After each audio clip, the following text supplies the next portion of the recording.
여호수아 22장 7절부터 12절까지 저와 여러분이 한 절씩 교독하실 때 제가 먼저 7절 읽도록 하겠습니다.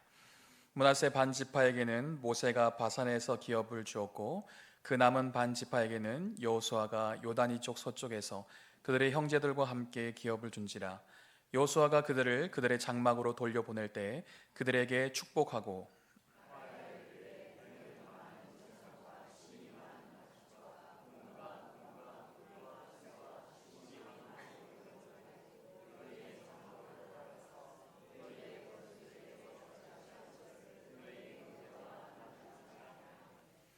루벤 자손과 갓 자손과 므낫세 반 지파가 가나안 땅 실로에서 이스라엘 자손을 떠나 여호와께서 모세에게 명령하신 대로 받은 땅 곧 그들의 소유지 길르앗으로 가니라.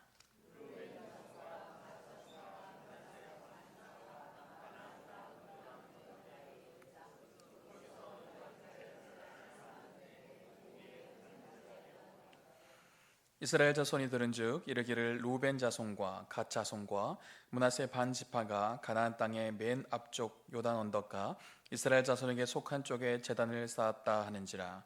이스라엘 자손이 이를 듣자 곧 이스라엘 자손의 온 회중이 실내에 모여서 그들과 싸우러 가려 하니라. 아멘. 오늘 말씀의 제목으로 우리 옆에 분들과 한번 인사하겠습니다. 오해를 풀고 하나됨의 기쁨을 누립시다. 아멘.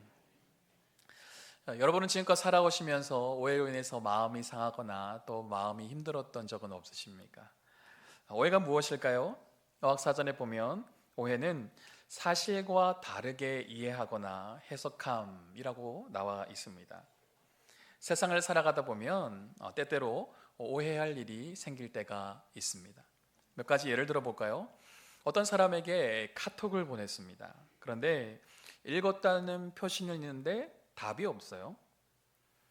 상대방은 너무 바쁜 상황이라 나중에 답을 해야겠다라고 생각했는데 기다리는 사람은 오해할 수 있습니다. 이 사람이 나에게 불만이 있나? 내가 뭐 섭섭하게 한 거 있나? 마음이 어려워질 수 있는 것이죠. 나중에 집에 돌아가셔서 혹시나 카톡 확인만 하고 답을 안 보내신 분이 있다면 오해를 한번 풀어보셔도 좋을 것 같습니다. 때론 카페에 들어갔다가 내가 들어가자마자 지인 두 사람이 나가는 경우도 있을 수 있습니다. 그 순간 내가 불편한가? 나 때문에 나가는 건가? 오해를 할 수도 있겠죠. 그 사람들은 카페에 한 두세 시간 있다가 이제 집에 갈 때가 돼서 나가는 건데 나는 괜히 이 기분이 찝찝할 때가 있을 수 있는 것이죠. 때론 말로 인해서 오해가 생기기도 합니다. 나는 상대방을 생각해서 한 이야기인데 표현 방식이 때로는 과격하거나 강하면 내가 싫어서 그렇게 얘기를 하나? 나를 공격하려고 그런 말을 하나? 오해할 수도 있을 것입니다. 저도 부교육자로 있을 때 오해를 받은 적이 있습니다. 주일에 많은 성도들과 열심히 인사를 하였어요. 그런데 한 주 뒤에 한 성도님께서 목사님께 상처받았어요 라고 그렇게 얘기하시더라고요. 제가 깜짝 놀라서 혹시 어떤 부분 때문에 마음이 힘드셨나요? 물어보았더니 주일에 인사를 했는데 제가 안 받아줘서 상처를 받았다 하시더라고요. 저는 나가시는 분들 한 번 정성스럽게 인사를 한다고 했는데 제가 공손히 혹시 제가 다른 분들과 인사하다 보니 놓쳤을 수도 있을 것 같아요. 죄송합니다. 사과를 드리면서 혹시 어디에서 인사를 하셨을까요? 여쭤봤더니 한 10m 정도 저 멀리서 90도로 저를 향해서 인사를 했는데 제가 안 받아줬다고 막 목사님 나를 싫어한다고 막 그렇게 상처를 받았다고 하시더라고요. 삶을 살아가다 보면 여러 가지 문제들도 오해가 생길 수도 있는 것 같습니다. 오해가 생기면 갈등이 또 생기기도 하고 또 그것이 다툼으로 이어지기도 하죠. 오해한 상태로 가만히 있다면 서로에 대한 이 골이 점점 깊어질 수도 있습니다. 여러분은 오해로 인해서 마음이 어려워진 분은 없으십니까? 혹시나 오해로 인해서 관계가 서먹해진 그런 분은 없으세요? 그렇다면 그러한 문제를 어떻게 풀고 계십니까? 하나님은 우리의 관계가 오해로 인해서 금이 가는 것이 아니라 서로 화평하기를 원하십니다. 사랑으로 서로 하나 되기를 원하세요. 오늘 본문도 오해로 생긴 이야기들에 대해서 얘기를 하고 있습니다. 먼저 오늘 본문의 배경을 간단하게 살펴보면요, 르우벤, 갓, 므낫세 반지파는 요단 동편에서 기업을 얻는 조건으로 가나안 정복 전쟁에 앞장서기로 모세와 약속을 하였습니다. 정복 전쟁이 시작되자 두 지파 반은 약 4만 명 가량의 군사를 파견했고요, 7년여 만에 이 여호수아 그 가나안 땅의 정복 전쟁 기간 동안에 이스라엘 백성들 앞에서 열심히 싸웠어요. 이제 정복 전쟁이 끝났습니다. 땅 분배도 끝났습니다. 그러니까 민족의 지도자인 여호수아가 그들의 공로를 치하하고 재물을 주면서 이제 그들의 기업 요단 동편 쪽으로 가라라고 그렇게 얘기를 하고 있어요. 그런데 두 지파 반이 자기의 기업으로 돌아가는 길에 큰 사건이 하나 터졌습니다. 이 사건은 이스라엘 민족을 분열하게 만들 정도로 큰 위기를 가져올 수 있었어요. 그 모든 원인은 오해에서부터 시작되었습니다. 그렇다면 도대체 어떤 사건이 일어난 것일까요?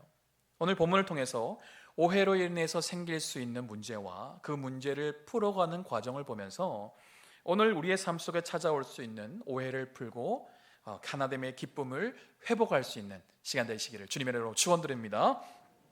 오늘 본문에 나오는 두 지파 반은 요단 동편에 돌아가는 길에 무슨 일을 행하였던 것일까요?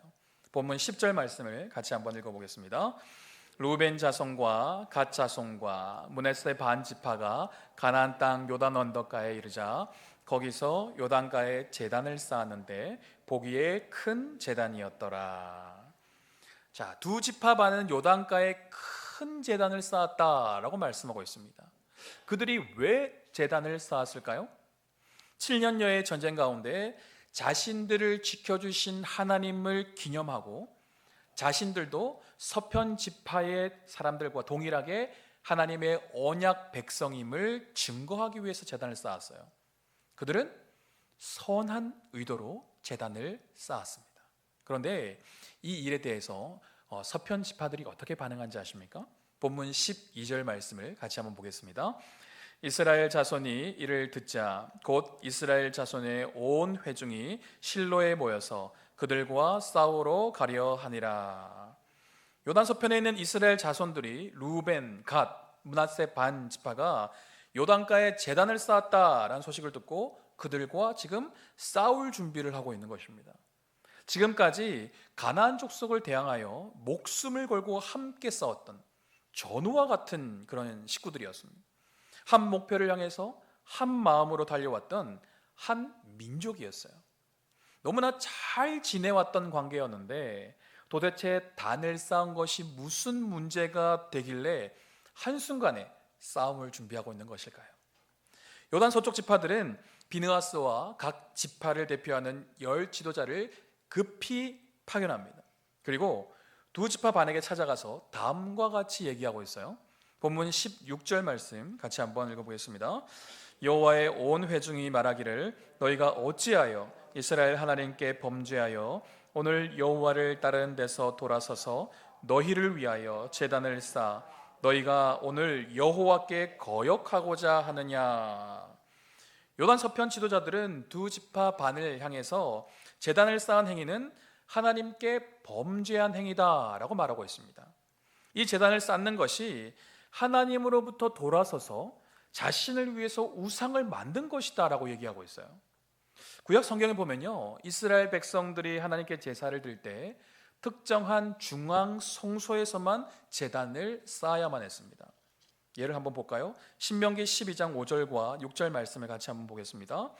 오직 너희의 하나님 여호와께서 자기의 이름을 두시려고 너희 모든 지파 중에서 택하신 곳인 그 계실 곳으로 찾아 나아가서 너희의 번제와 너희의 제물과 너희의 11조와 너희 손의 거제와 너희의 서원제와 낙헌 예물과 너희 소와 양의 처음 난 것들을 너희는 그리로 가져다가 드리고. 신명기 12장 13절과 14절에도 다음과 같이 나와 있습니다. 한번 읽어볼까요? 너는 삼가서 내게 보이는 아무 곳에서나 번제를 드리지 말고 오직 너희의 한 지파 중에 여호와께서 택하실 그곳에서 번제를 드리고 또 내가 내게 명령하는 모든 것을 거기서 행할지니라. 아멘. 신명기 12장의 내용을 보면 하나님께서 이스라엘 백성들에게 남아있는 다른 모든 제단들을 파괴하고 하나님께서 선택하신 곳에서만 제사를 드리라 라고 명령하고 있습니다. 그 이유는 이스라엘 백성들의 제사가 다른 이방신들을 섬기는 것과 얽매이지 않게 하기 위해서였습니다. 얽히지 않게 하기 위해서였어요. 하나님은 구별된 곳에서 하나님을 경배하기를 원하셨습니다. 이 사실을 너무나 잘 알고 있었던 요단 서편의 지도자들은 이 두 지파 반이 의도적으로 율법을 파기하고 자신들을 위해 단을 쌓음으로 하나님을 거역했다라고 생각한 것이죠. 이를 통해서 우리는 무엇을 알 수 있습니까? 첫 번째는요, 선한 의도도 때론 오해를 받을 수 있다는 것입니다. 요단 동편으로 돌아가는 두 지파 반은 선한 의도로 제단을 쌓았던 거예요. 하나님께 감사하기 위해서 제단을 쌓았고 서편 지파들과 한 민족임을 공고히 하기 위해서 제단을 쌓았습니다. 하지만 그들의 의도와는 다르게 오히려 하나님을 반역하고 우상을 숭배하는 자들로 오해를 받았던 것이죠. 우리도 좋은 마음으로 뭔가를 하려고 하는데 주변에서 곱지 않은 시선으로 바라볼 때가 있습니다. 상대방을 위해서 한 일인데 오히려 내 본심을 알아주지 못할 때가 있어요. 그래서 오해가 쌓여서 더 큰 갈등과 싸움으로 번질 때가 있습니다. 그래서 우리는 상대방이 오해할 소지를 가능하면 줄이는 것이 좋습니다. 그렇다면 오해를 줄이기 위해서 어떻게 하면 좋을까요?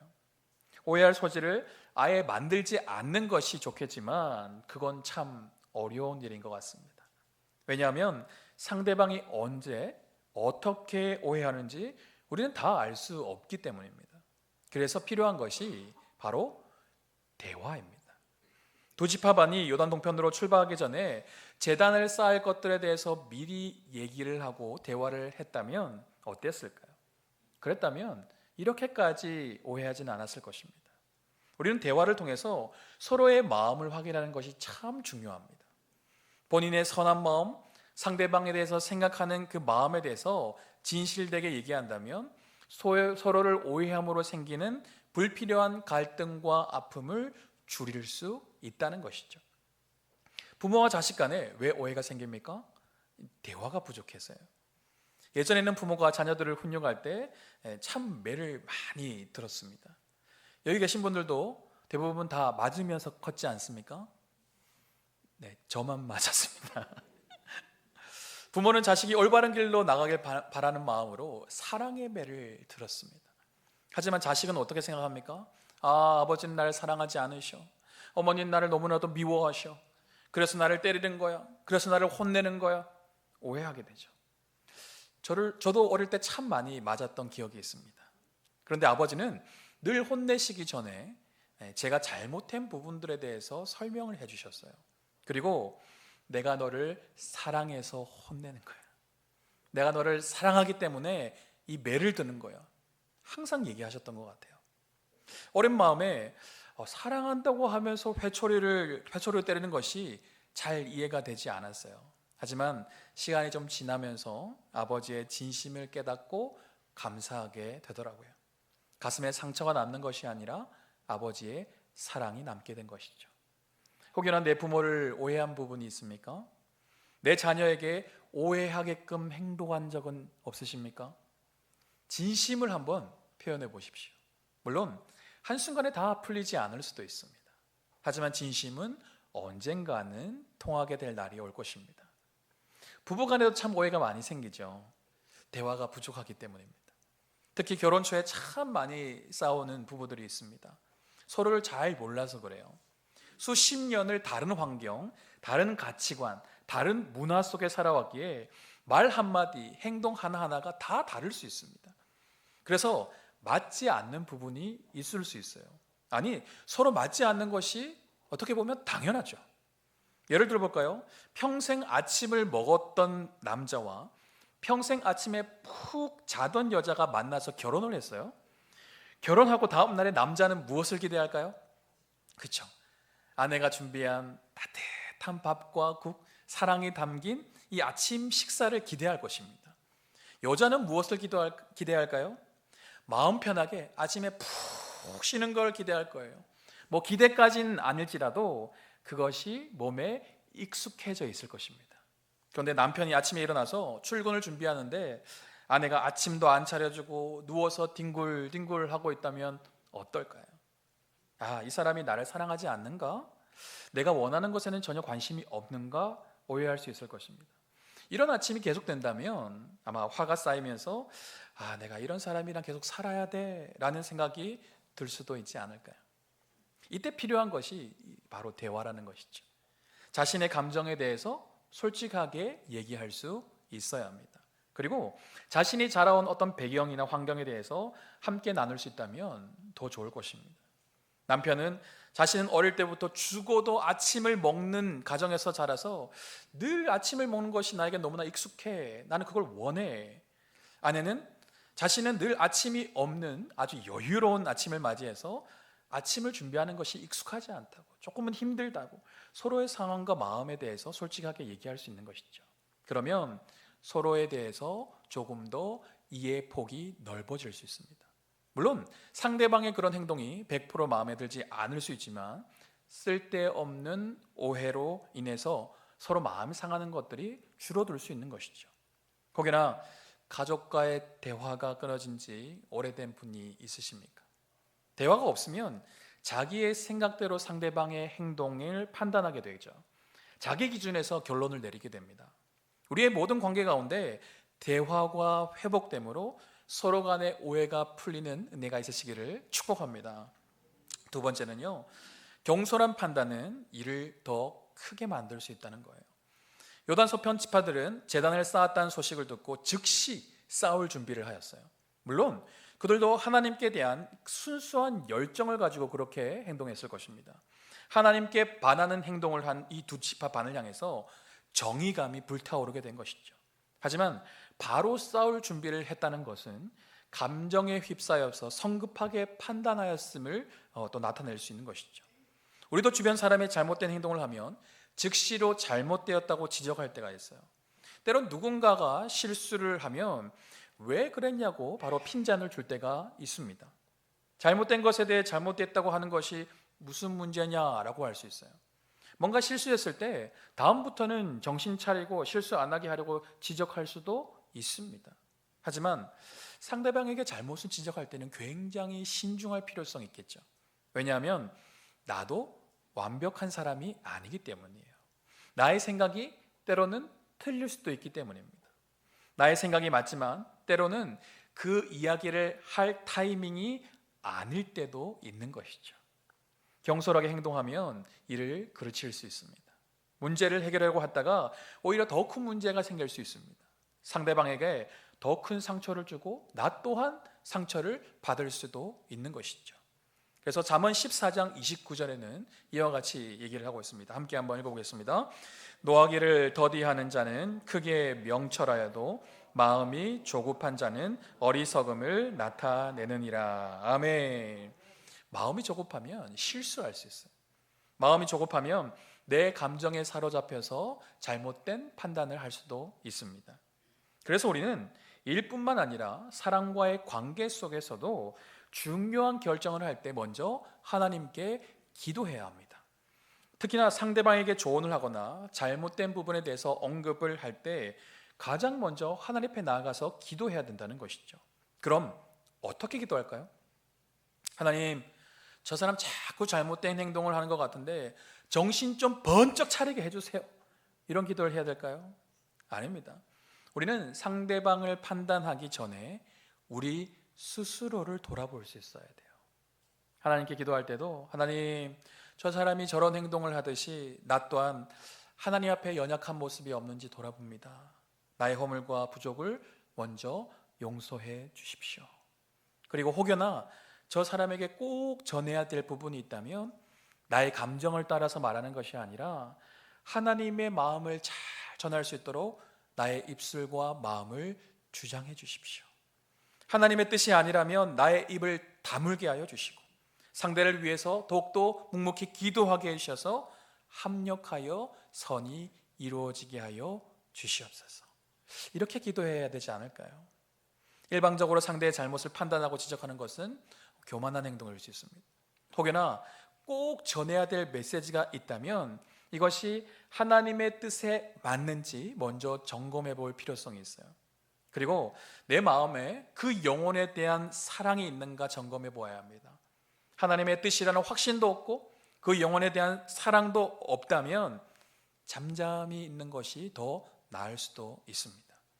인간 안에는 죄성이 있기 때문에 언제든지 상대방에게 상처를 주거나 마음을 아프게 할 수 있는 말을 할 수 있기 때문이에요. 동기는 옳지만 표현하는 과정에서 부정적인 나의 감정, 영혼에게 상처를 주는 쓴뿌리가 나도 모르게 튀어나올 수도 있습니다. 사람과의 관계에 있어서 섣부른 판단, 섣부른 행동은 관계를 깨뜨릴 수 있는 요인이 될 수 있다는 것이죠. 5월 첫째 주 온세대 통합 예배 때도 말씀을 드렸습니다. 사랑은 무엇이라고요? 오래 참는 것이다. 참고 인내하는 시간도 필요하다는 거예요. 오래 참는다는 것은 인간적으로 아무것도 하지 않고 끙끙거리며 애태우는 시간을 말하지 않습니다. 오래 참고 인내하는 그 시간은 하나님 앞에 나아가서 기도하는 시간이에요. 하나님의 마음을 발견하는 시간입니다. 그 시간을 통해서 하나님의 사랑으로 채워지고 하나님의 그 평안함을 맛본다면 하나님이 주시는 마음을 쫓아서 얼마든지 그 영혼에게 나아갈 수 있는 것이죠. 우리의 생각과 판단이 하나님보다 더 앞서지 않도록 노력해야 돼요. 우리의 생각과 행동이 완전하신 하나님께 붙들림으로 오직 하나님의 영광을 드러내는 통로가 되시기를 주님의 이름으로 축복드립니다. 요단서 편집하는 섣부른 판단으로 싸움을 준비하고자 했으나 다행히 지도자들을 먼저 보내 진상을 조사하죠. 대화를 시도한 것입니다. 먼저 제단을 쌓은 것이 범죄 행위라는 것에 대해서 얘기를 하면서 우상 숭배함으로 하나님을 거역하지 말라라고 그렇게 권면하고 있어요. 그러면서 부월의 죄악으로 여호와의 회중에 재앙이 내려진 사건과 아간의 범죄로 이스라엘 전역에 하나님의 진노가 임했던 사건을 상기시켜주고 있습니다.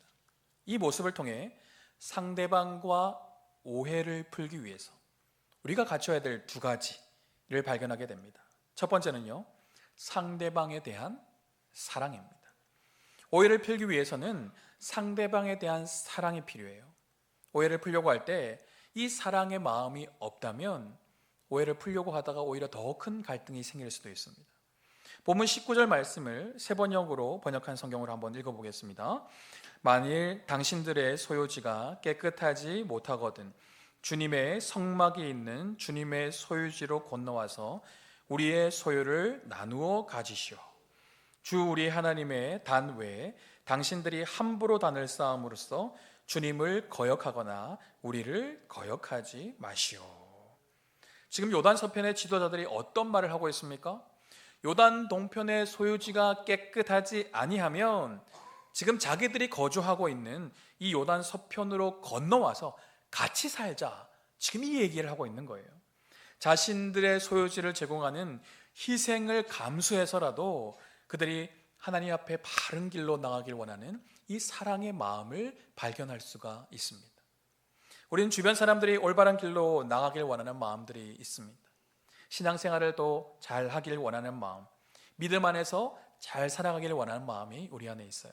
그런데 올바로 살아가기를 권면할 때 그 사람을 위해 내가 희생될 준비가 되어 있는가요?